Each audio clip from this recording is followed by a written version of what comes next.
All right, here's the number one question that I get. What's it like unhooking the sewer or dealing with the sewer or doing anything sewer related?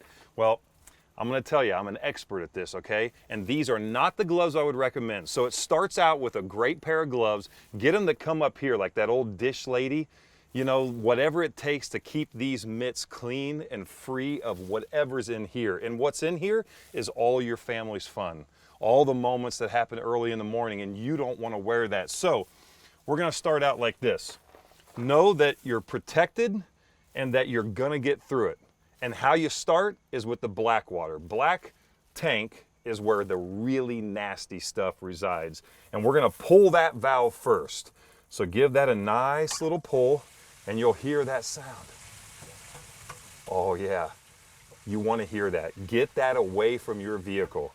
Okay, simple, easy. That's going, that's flushing out all the bad stuff. Now you want to follow that up with your gray water. Your gray water is all the stuff from your sinks and your shower. That's not nearly as bad. So pull that valve, and what that's going to do is that's going to clean out that pipe a little bit, okay? So now everything's drained out of your vehicle. All the noise is gone. You hear it end. Now it's time to shut those valves. So we're going to shut the black tank. We're going to shut the gray tank.